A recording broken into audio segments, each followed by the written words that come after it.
Umaapela po ngayon ang 12 bansa sa Middle East para maitigil na ng Iran ang pambobomba sa kanila.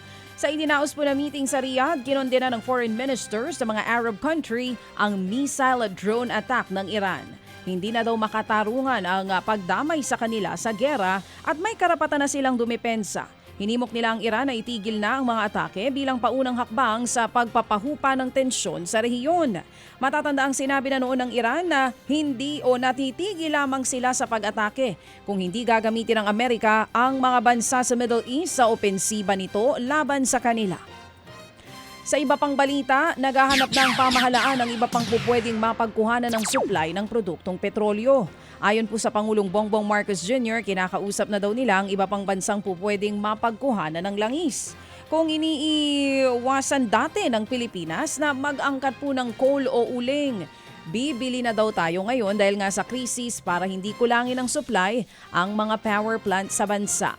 Dagdag pa niya, ang mga stockpile ng Pilipinas na nasa ibang bansa ay pinauuwi na rin para pahabain ng hanggang 3 buwan ang ating supply.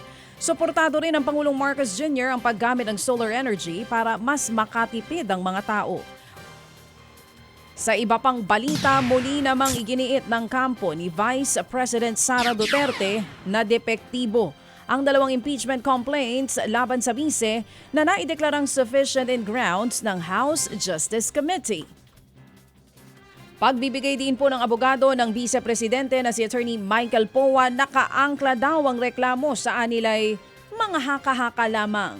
Matatanda ang umapela ang kampo ng Vice na ibasura ng Kamara ang nasabing mga reklamo dahil hindi raw nabigyan ng due process si VP Sara at wala rin daw ultimate facts na inilatag sa mga reklamo. For example, the SALN, sinasabi nila biglang nagkaroon ng ill-gotten wealth dahil merong SALN.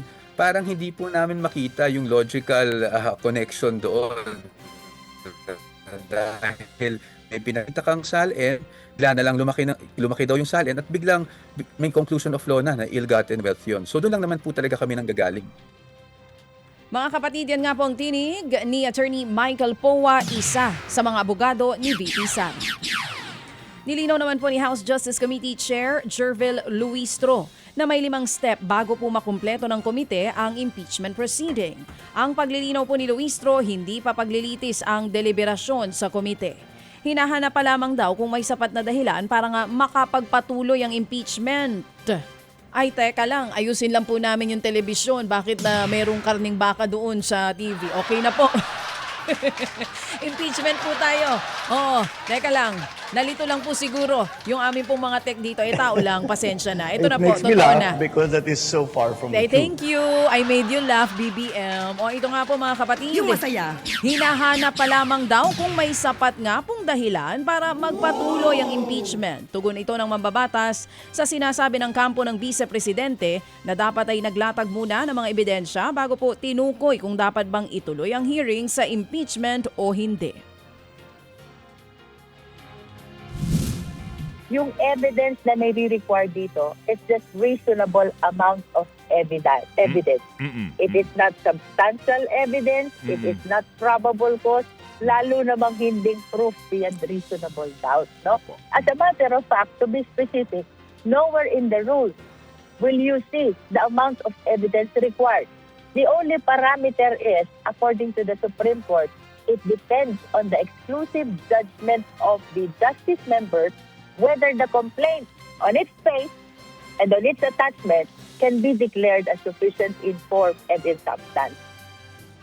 Yan nga po ang tinig ni House Justice Committee Chairwoman Jervil Luistro. Naghain naman po ng reklamong cyber libel si Agriculture Secretary Francisco Chulorel laban kina Attorney Levi Baligod at dating Congressman Zaldi Co. Inihain po ang reklamo sa Makati Prosecutor's Office. Nagugat ito sa akusasyon ni Baligod laban sa kalihim na tumanggap daw siya ng male-maletang kickback.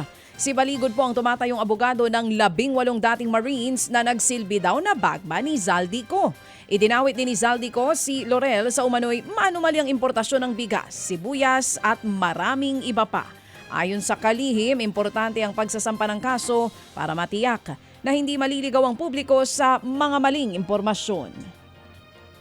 Sa iba pang balita, tinanggal naman bilang respondent sa mga kaso sa flood control scam ang mga state witness na sina dating DPWH Engineer Henry Alcantara at contractor na si Sally Santos. Ayon po sa DOJ, inalis na bilang respondent ang 2 sa 3 malversation at graft cases na inihain po sa korte sa Bulacan. Matatanda ang ginawang state witness ang 2 noong Enero kasama po ni na dating DPWH Undersecretary Roberto Bernardo at dating DPWH Regional Director Gerard Opulencia. Ipinagpaliban naman muna ng mga transport group ang kanila pong plano na malawakang kilos protesta laban pa rin sa patuloy na pagsipa ng presyo ng krudo.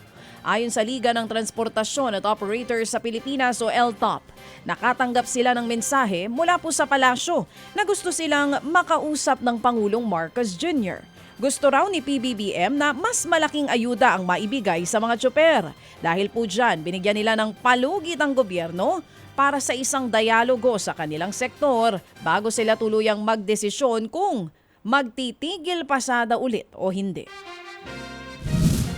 Hanggang bukas ng tanghali po ay saka kami magdideklara kung hindi kami tatawagin ng Pangulo at hindi tama ho yung mga ibinalita sa amin, saka kami magdideklara. Yan nga po ang tinig ni LTOP President Orlando Marquez. Mga kapatid, para sa iba pang mga balita at impormasyon, sundan niyo po kami sa X, Instagram, Facebook at syempre sa TikTok, True Network PH. Mag-subscribe din po kayo sa aming YouTube channel, True Network. May website din po tayo, truenetwork.ph, at pwede nyo rin po kaming mapanood sa Channel 19 ang aming True FM TV. Lagi pa rin makinig sa radyo dito po sa 105.9 True FM dahil dito, lagi po sa'yo, kapatid.